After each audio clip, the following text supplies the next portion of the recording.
Yeah.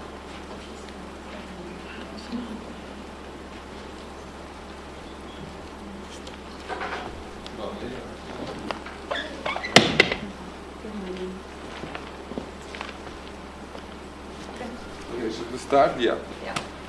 So, good morning, and we are having the last day of our seminars. Today we're delighted to attend the lecture by Marina Gzinic, who is philosopher. I mean, you had the chance to talk to her, to get know her. Yeah. But she's a philosopher, artist, and theoretician. She's a freelance editor and author of several books. And the last one was called "Repoliticizing Art Theory." Art theory. And a couple of things. No, the last one was biopolitics, necropolitics, and decoloniality. So and it's not online, updated, yeah. so everybody can take down. Yeah, and she's involved in filmmaking and since 1982, and works closely with Anja Schmidt since that times, and they had produced together many experimental movies, films. So, yeah. Okay. Thank you. Thank you. Also, thank you for this invitation and having me here. I hope it's everything okay with the mic. I asked for this, it's much easier to work on. So I changed in order to follow the paper.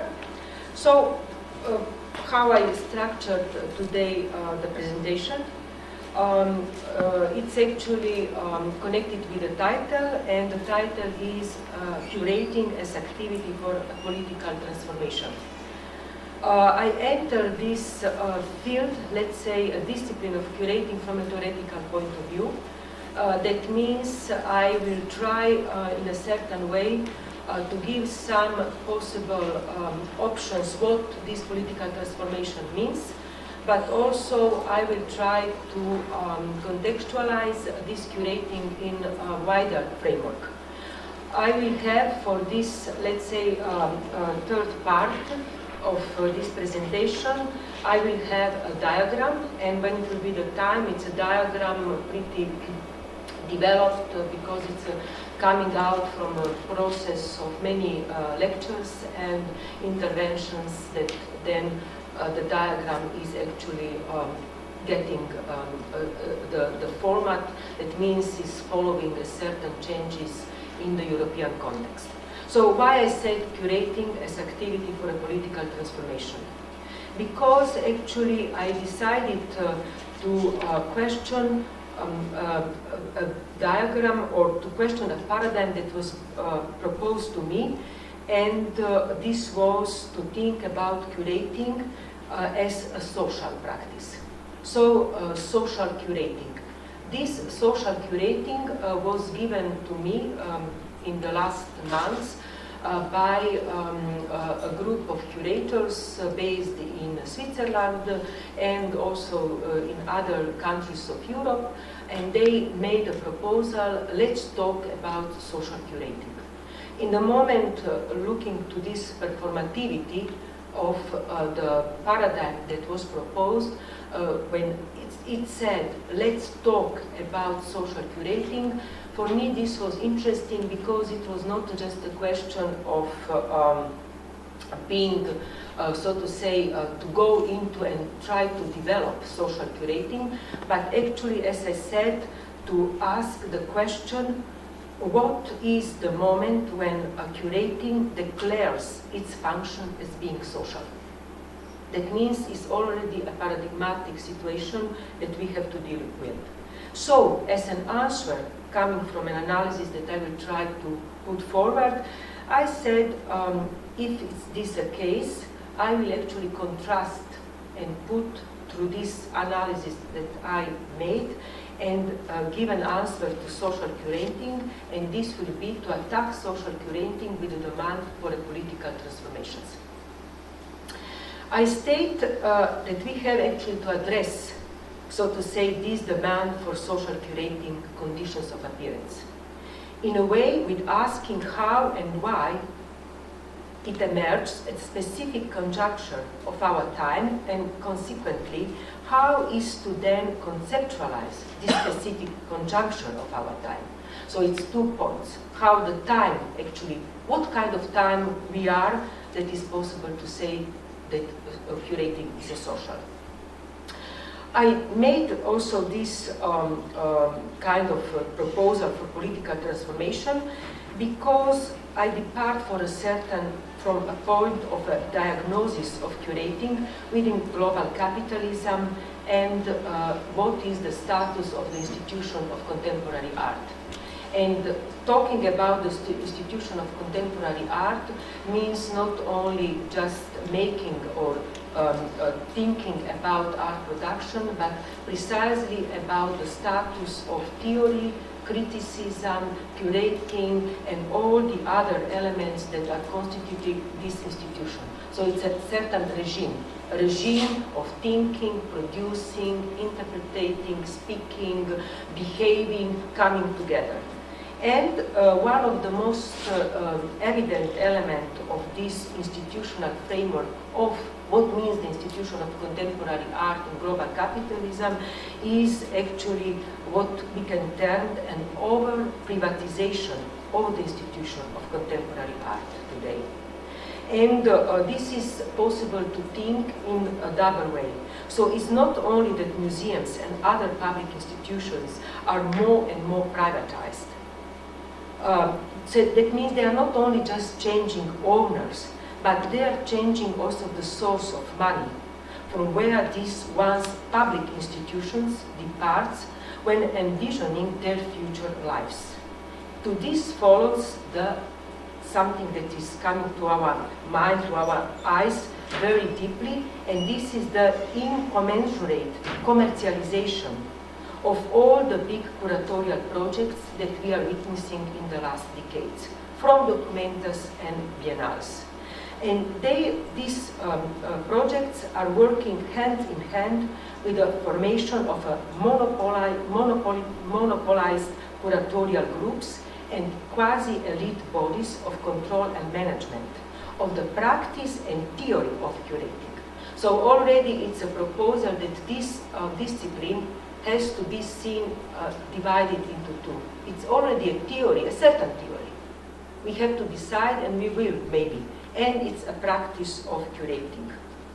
And just to give just a brief case, because I have actually 2 cases, but one that it was just sent to our list in which we are actually deciding is, and to give a kind of a picture of these monopolized curatorial groups and quasi-elite, but not only really elite bodies, is an interesting call that was sent 1 week ago and formulated not even little bit in the past, and is actually the program that it's called Second Curatorial Intensive.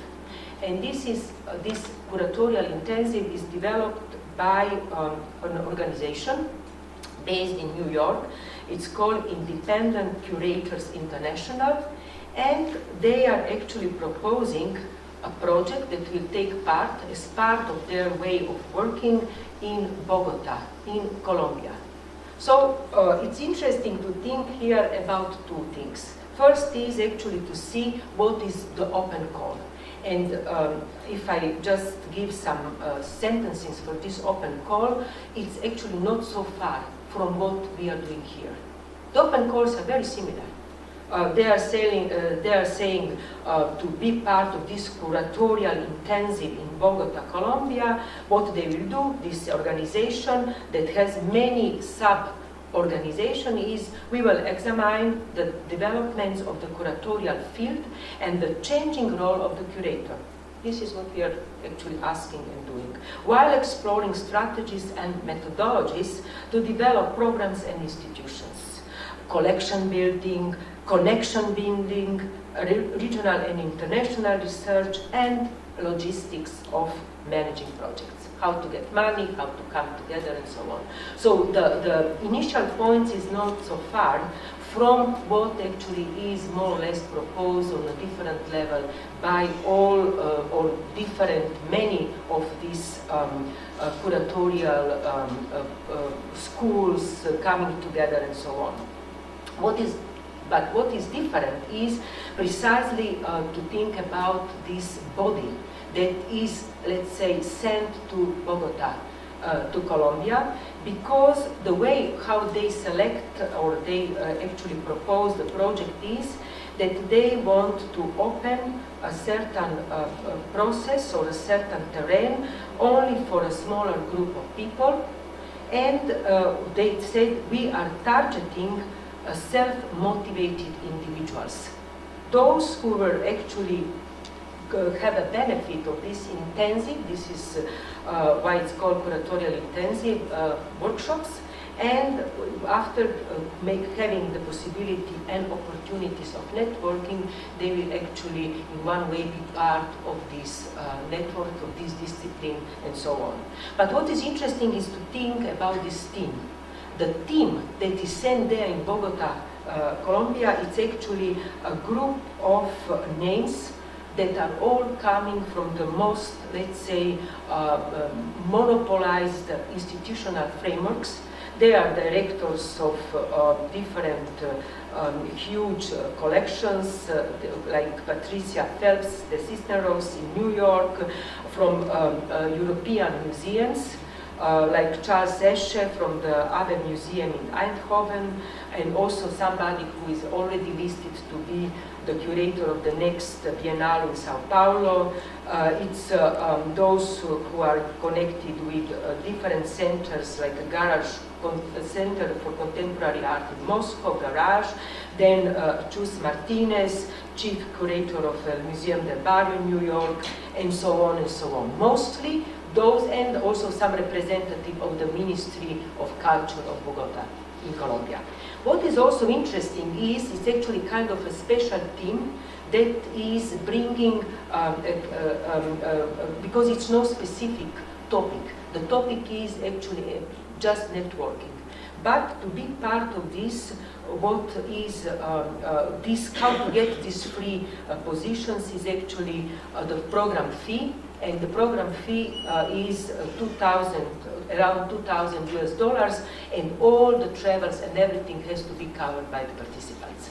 So already in this, let's say, in these details that are completely outside of such an appealing call, exists a very precise filtering and selection of who these individuals, this, how it's called, and we will come to them in the diagram, self-motivated individuals are targeted, and who they are, who actually can apply, although it's some facilitation, but exists already a vision who is those who will actually take part and who can take part in such, as when we were using this word, displaced location.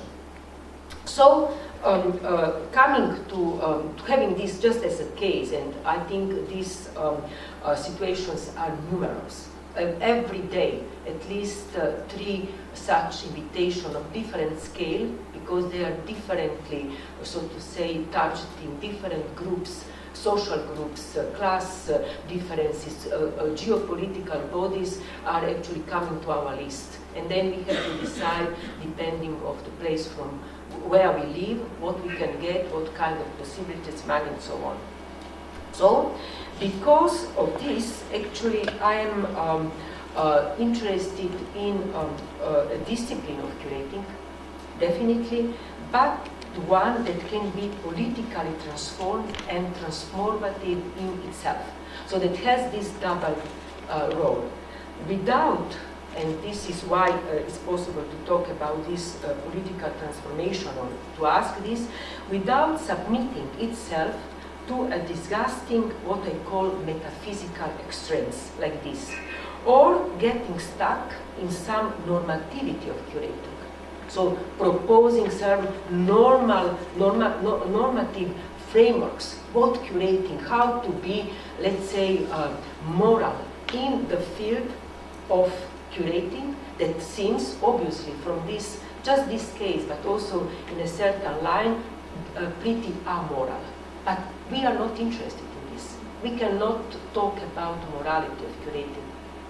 We cannot talk about normativity of curating because they are all already systems that are misleading. And also what is even more bothering is precisely what is called this, what I term metaphysical extremes. Because the questions of money, the questions who can access, is not just the questions of statistics. It's not just the questions of the 2,000 US dollar. It's really a certain condition that I would like to term metaphysical extremes. And to tackle now this, what this metaphysical extremes presents, how is actually divided, how is blurred, how is actually difficult to approach this, to make these critiques, and also to take like a critique that would be from one point. I take really the case that was of my interest when I was rethinking what social curating means, and I go back to something that is actually reorganizing the space of curating, the space of art, and this is Documenta 13. Documenta 13 and Documenta is functioning as a paradigmatic case. Always, every Documenta. We can be angry, we can be very cheerful, we can write, but Documenta is a paradigmatic constitution of the field of art. It's giving elements who will circulate and also what will be presented. What are the topics that are organizing the field of curatorial practice, of art history, of criticism theory, but also who matters in this situation of networking. And to understand Documenta 13, I actually, and also the metaphysical extreme, I make a relation to something that was termed as a post-curatorial event after the Documenta 13 was opened. So the Documenta 13 was opened last year, it started in June, and already in February, in all our lists, or in some lists, depending where we are residing, it came this call for the post-Documenta 13 event. The name of this event was Retreat. And it was actually a post-Documenta event that was presented as and also criticized by somebody who sent this open call for this retreat that was completely privatized in terms that you could apply but nothing was giving you the chance that you will be part of this because it was no elements, but the only one was actually money after being accepted. So the characterization of this retreat that took part in Canada, in Banff, in Banff Center in Canada, was like the critic of this mail and this note is saying, a kind of get-down hobnobs of autonomists that exiles at the Banff Center in Canada, and the whole event is organized as a satellite of the post-Documenta 13 curatorial adventure. So the question that was posed is, who did get to go to the retreat? And also, who actually is meeting this again, another elite of a group of curators selected from those taking part in the Documenta 13. Everything was announced, so already it was a kind of a schedule in connection with the event. So the retreat also had a very interesting call, and we use very much these vocabularies. And we use this, and actually the retreat styled itself as open to creating new modes of becoming and belonging. But practically the point was that it was very costly and it was not clear on which elements is the whole process of selection. But already the selection was done, because who can go for a retreat? What this retreat means in the Rocky Mountains, where BAM Center is. And the list of those who were actually coming or were included are really a list of main branding names, and kind of reference to these autonomist positions is connected with Franco Berardi Bifo, who is actually one of the main figures from the autonomist movement in Italy, but also politically very active, Bruno Gostels, of course the director Caroline Christo Bakar-Giel, then Catherine Malabou, and also Gaspar Miklos Tamas, and so on and so on. So it's interesting to think now what is, in which way to make an analysis, what Documenta 13 as something that, as I said, we cannot just discard like this. What we think, it's our private thing, because Documenta 13 is already working, is bringing paradigms, is formulating a certain position. But the interesting point is to think what now means this retreat. What means the post-Documenta elitist meeting and, for example, the public, very profound, tourist-driven, big Documenta event that has all these theoretical and other propositions. Is it possible to say that the post-Documenta curatorial project, this retreat, that is actually a post-branding Documenta 13. So it's already a brand that is producing in the neoliberal global capitalism this post-branding. And our interest is to intensify our vocabularies. We use words, so let's be precise about how we actually define the things with the risico that we will be very much attacked. But it's possible to say that this post-branding Documenta 13 is actually the truth, like this, but not only as a kind of a mockery, in a really precisely the term how Alain Badiou is talking, the truth, you know, something that is even more than just a symptom, something that actually it's and spoke early enough, already in February, before the opening, that actually gives us a possibility to think what is that is also organizing the Documenta 13, because this is something that is seen as a post-event, but is actually organizing as a pre-event. So we also see that already something that will come after, and it's as the Documenta 13 is already organized as something that is much, it's before, but actually will happen after. So also somebody was talking about these temporalizations, that is also a certain metaphysical notions, but they are actually showing very clearly the interventions in a certain political time.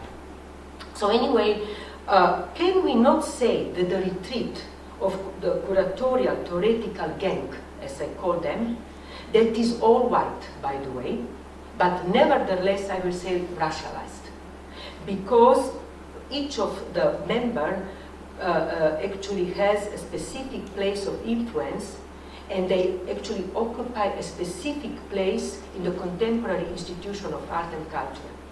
And this position, the position of this gang, is actually also profoundly conditioned by a capital money entanglement of contemporary art in general, and the discipline of curating in particular, because they are connected. So this entanglement is not just outside. It's not just something, as we can say there, about the institution of contemporary art. And the question that is posed is how the concept of the social now, that is coming after Documenta 13 as a specific concept, social curating, is actually functioning inside these changes. Because for us, the main motor, the main point of reference is the Documenta. We cannot discard this. We cannot say this is not our business. Anybody who is saying this is actually or stupid or has enough money to make a proper Documenta. Therefore, how to proceed? with a re-examination of social curating. Just to map different curatorial concepts, binding them to their particular social conditions is obviously not enough. You know, this listing, one case, second case, third case, everybody has a case. We have to grab curating in an almost, I will say, artiserian fashion. That means maybe going back to what Louis Althusser developed as the way of entering also the institution of contemporary art, and ask for the history of curating to be seen actually in a way that brings together what I call a socially political antagonist situation. So I think, because we know that history is not naturalized, it presents itself, but we maybe can demand for an antagonist, not agonist, but antagonist point in developing this history. At stake here is not a division, and this was never a case, between, on one side, the elite, this elite compound, and on the other, what I call the plebs of curating. And we are the plebs. Who we are? Oh, we work in hundreds of small important projects, curatorial struggles, we are dispersed here and there, we try to do things and so on. So we are a certain really plebs, and we try to come and be part of this. In fact, curating was already from its very beginning, that we don't know when it started. So this beginning, but it exists as a mythical point, because every discipline actually starts with a myth. And then we go back and try to find out how and so on. So from its very beginning, it started not divided into poles, but actually was over-determinated in the way as Althusser is using this word. And that means in a double way. So both poles, the plebs and the elite, is actually not some poles, one against the other, but both are actually over-determinated if we think about global capitalism. That doesn't allow anymore to think here and there, because we live in a global world. On one side, we have the form of curating that traces transformations within the disciplines of curating, exposing its logic, a kind of an epistemological endeavor. And this is how all these big things are presented, because they produce epistemology, a certain knowledge. On the other side is the content. This quite disgusting term in these days, that is termed as the politics. This is this political correct that is said, or better to say, the place of ideological struggles within curating. This is how is presented the content. There is some struggles, people want something, but the form, there is epistemological breaks. But I claim we have ideology on both sides. This is why we talk of overdetermination. On one side, it is the logic of the production of forms of curating, and on the other, the bothering politics of curating. That is seen as being directly ideological, because content is seen directly ideological. They say, don't. With this, what means these questions? No, talks at something substantial. This later could be seen precisely as the place where the social demand could be more or less conceptualized as something moral or even humanitarian. We do a humanitarian practice in the social. The same mistake will happen if we will think about the retreat as an amoral flop. That was actually the critique on all the list of the curators of Documenta 13 that will produce, as we know, nevertheless an important, and can we doubt about this, epistemological break. We have to get rid of these simple divisions because they don't work anymore in global capitalism, in order to be even more critical. Making a reference to South African theoretician Achille Mbembe, he states while talking about, for example, he states this about post-colonial studies, the status. He says, while talking about post-colonial studies, that if we will just see them as having to do with ideology, because they are going back to colonialism, all this stuff, this is not anymore popular, while on the other side we have social sciences, this that is actually these social sciences that are doing and working with knowledge, and therefore are supposedly neutral, that have a special space. He is saying this will be a position of sublime ignorance, completely not understanding precisely that this division is already, so to say, framed. That doesn't exist, this division, but is actually hegemonical interventions in the question or in the field of knowledge. To state, therefore, that curating is ideological is not enough. It is necessary to understand these two parts of curating, both being ideological, and even more, to understand that what is perceived as its form has as well a deep ideological foundation. Simply, we cannot afford to say that we have two histories, because they want that we talk about two histories. Let's say on one side will be the sequences of documenta powerful history of epistemological breaks, there is something, and on the other, the more ideological, let's say problematic sequences of different elitist retreats. And they're talking plural, because we don't know how many of these elitist retreats were going on after, and how many will follow. What is important is to understand that the ideological is fully present on both sides, on the side of the form and on the content. Even more, in global capitalism, the ideological is not functioning, so to say, anymore on the side of the content of curating. On the contrary, the ideological is attached directly to the form. This is what we have today in global capitalism. So that the process of forming the knowledge of curating is now presented as social curating. While the other side, this social, really this content, or ideological part of curating, as he said, like don't talk about specific things, presents itself as completely empty. It's nothing to say, because if you start to say, you are already on the other pole. So while we are problematizing the social as ideological, we have in fact no content at all on the other pole. Or better to say, we have a post-ideological setting that is empty, and therefore even more ideological, because it's already claiming the post-ideological moment. The form is on the other side presented as an extra ideological form of knowledge that is fully social. Has nothing to do anymore with this. It's, as I said, actually, and I made the comment yesterday, the form itself has a content. The whole content is about the form, and actually hundreds of books are printed in the last period, because this is connected precisely with global capitalism.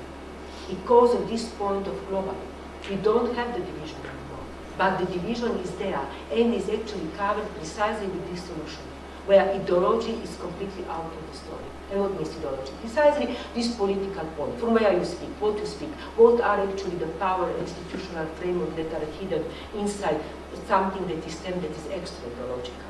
Therefore, the post-documentary retreat is simply, let's speculate, the deserved holidays after the important social curating work that was performed in Documenta 13. In short, social curating has to be seen as a regime. And these regimes are actually for us very important, because we actually transcend and we enter a space where we actually see the complexity of the discipline. But this is not just a discipline, but is already a regime in terms that is working with all the other, so to say, extra and internal elements that are to be put together. As a regime of curating that appears precisely in the moment where is no trace of any social concern, but on the contrary, the social hides the conditions and constraints of the integrated global capitalist over-exploitative conjunction. And here the social is like this. So it hides precisely this and is presented instead of this. To proceed and offer maybe a possibility to think of curating today as a pertinent political discipline, I have to be precise of what is that is at the core of this social and political conjunction of our time. Because I said, it's a paradigm that is defining the time, but also what is the time that is actually favorable to social curating. These are two different things.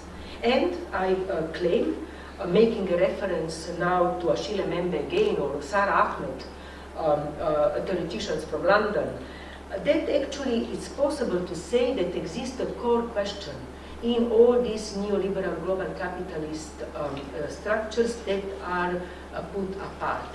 And one of these is precisely this racial class point of antagonism that is not even more part of any debate. Actually, Sara Ahmed argues in Berlin, and this is a good point because it's not somewhere on the margins but at the center, so maybe we can be a little bit more trustful, that today it's possible to articulate political art only as an ongoing difficulty of speaking about racism. She said, if we talk about political art, this is the only point. And she is actually basing this through a long, long process of also making the analysis of multiculturalism, because she is actually a British scholar. Achille Mbembe, on the other part, argues about this racism, that it's exercised onto an ethical social body in Europe that is constituted of a myriad of ethnical groups, and therefore they are present but not at the focus of discussion. They are there. Mbembe says that racial profiling have become commonplace, and deportation camps have been created actually to think about a certain kind of humanity of the context of EU. This is going on to such an extent that today one of the major characteristics of the nation state in the European Union is actually not them being a nation state, but something that I formulate in relation to Anne-Laura Stoller, racial states. So practically all the countries in EU, but also those bordering to EU, are racial states. That means they use racism, division, segregation as one of the basic moments. So already this nation state that perform has the racism, the racial core, in the process of racialization and being inside deeply as part of this organization. So this is why it's possible, and this was coined through the analysis, to talk about racial states. And this changed pretty radically also the way how we think about migration and refugees. All these things that are outside of the curatorial context. Mbembe is talking, for example, about France. Though we can take these features of the EU in general, and actually also particularly we can think about this way of thinking, these racial states, connect them to these states that call themselves today's former West. And these are actually the former colonial states. All the former colonial states call themselves former West. Mbembe argues that we have a paradoxical situation, as the ideas of the European Republic are those actually of the colonial republic, because France was a colonial republic. This disgusting coinage, colonial republic, I said, let's invigorate the vocabularies. Let's use, because we talk, we use words, we perform. This disgusting coinage in the end presents the demands of the republic ideas: equality, freedom, fraternity as humanity. But if we think about the colonial republic, this humanity is nothing more than a colonial humanity. So something that we learn with global capitalism is, doesn't exist we and there. We are global. But something, some other divisions happen. These divisions happen inside the terms. Every word, it's not anymore possible to just be used like this. Any concept has actually to be divided, has to be historized in the moment. So humanity, what kind of humanity? Republic, what kind of republic? Curating. They don't ask to talk about curating. but social curating. This is why it's very interesting. In the former times, it will be a question to talk about curating. And also we have the title, to curate and to perform. We are not out, we are actually very contemporary. That means, what this means, that is these demands posed. This means already a history is built in this, so to say, discipline that just had the name curating. So this could easily become emblematic for social curating as well, this kind, colonial humanity. The adjective is not the adjective, it's the condition that describe precisely what is actually the name of the discipline, and the name is all the same. Therefore, yes, let's talk about the social. But I will say at this point again, dear member, that if we want to talk about the social question of curating, then we have to talk about a racial question.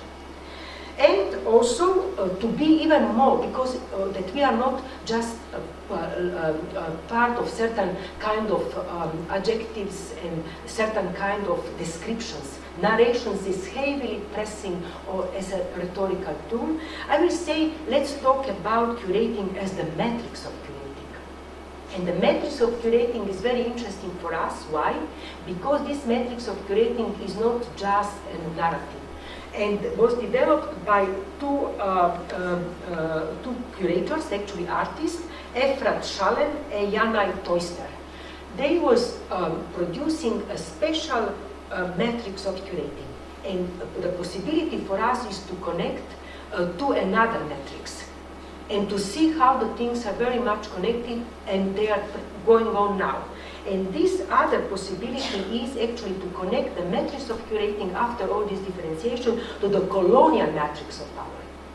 And the colonial matrix of power is not colonialism. This is not this classical colonialism that nobody talks about, though it's pressing heavily, as we see in Egypt, for example, everywhere, the Middle East.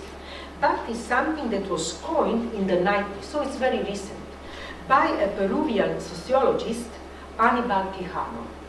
Aníbal Quijano conceptualized the neoliberal world of capitalism as actually a colonial matrix of power. He said this is not colonialism, this is not history.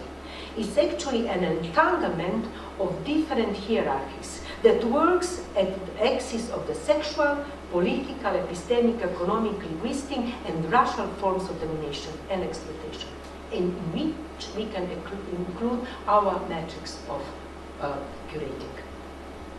So practically we come to a point also to ask how now also to ask if this is the colonial matrix of power, what is the decolonial move? And I will make a reference, for example, because I want today to produce different concepts and theses that we can actually discuss. We can think about what Chandra Tarpade Mohanty said, and because people, here is an allergy to, let's say, female position, and she said actually that it's possible to think the decolonial move or the colonial matrix of power as actually something that first works on anti-racism and secondly develop decolonial pedagogies. So actually that this history, this knowledge, as I said, because everything is a talk about the epistemological break. That is again empty. But what if you think about actually the decolonial pedagogies? So we already color this what is seen as epistemology as such, as a neutral term of producing authority. So we come now to the second part. I have to answer, what is this political transformations? At least I have to give certain points. And to make, to think about political transformation inside the Western matrix of power, because we are part, our knowledge is uncommon. So, and also not to precisely think about this global, I made a reference and I found some interesting point in a book that was written in 2009 by Adrian Johnston. It's a theoretician from US, and he wrote a book on Badiou, Zizek and political transformations in 2009. And he's talking about the cadence or a certain rhythm that is very much cut of the political change. And I make reference also to another scholar who actually wrote the review of this book, and he put a very interesting title that is actually a title that is already presenting kind of a big question mark of this book, because he asked, and the name of this reviewer is Peter Bratton, and he says, a change, we can't believe in it. So 2 points opens before giving the possibilities of think of political transformation. First point is actually that one of the answers that is given, I call this theoretical elitist situation is, okay, the first question is that is posed when we talk about political transformation is if this is happening. This is the basic question. The other is a certain next step, and is saying, okay, if it's happening, then the theoreticians from the West is saying, then I am in and I'm solidar with this happening. And my point is that this is not enough. The solidarity is actually just a point that is too shallow and too narrow, because actually ask for the responsibility of its consequences. If we talk and imply as a concept of political transformation. And the other part is not to think about political transformation of a kind of situation of political pietism. That means not to talk about political transformation that is very much present in the last period as something that is bringing a therapeutical or remedial role. That we actually see again this kind of therapy and also a kind of giving a helping hand. So these 2 elements are important to be actually put together with political transformation, and also to take them very seriously if we want to imply political transformation in a certain political inertia. We talk so much about politics, but actually is a very clear political inertia. It's a deadness of the political in terms of these questions for transformations, for making a certain step. So I give 2 possibility of thinking this for a discussion and for us, and also to develop a certain thesis for the third part, how to think now this political transformation. I pose, making a reading of these books and reviews and other, that maybe it's possible to think about political transformation in relation also to curating, so we don't lose this, with 2 points. One is to think about a certain materialism that is part of, because we have all these, as I say, these metaphysical, idealistic consequences, this going over, out, so a certain materialism as a demand that is also becoming very important for the philosophy in general in the West. So it's a big talk, what means materialism today? And the second point is the political act. The materialism that I see can be connected with history. Something that is really coming at the fore after 2001 is the question of history. And I will also make a difference to memory. So history is a part with which it's possible to think about this materialism. In which way? Actually, it's possible to think this materialism of history to make a certain history of history in relation to the way how it's perceived the potentiality of history. And how this potentiality of history in the cultural and artistic field, but also in this field specifically, but also in a theoretical and, let's say, humanity was presented. One was actually the history as it's lived. This was the basic way of understanding history. So history as it's lived. history as such, this descriptional mechanism. The second point that we are very informed with this is history as the heroic life of the engaged subject. And we can think very precisely about this if we think about history, for example, of film. When Deleuze make a history of film that is not anymore any kind of criticism of film, but actually really a history of film on concepts. That means the entrance of theory directly in the film history. He wrote these two seminal books in the 80s, The Movement in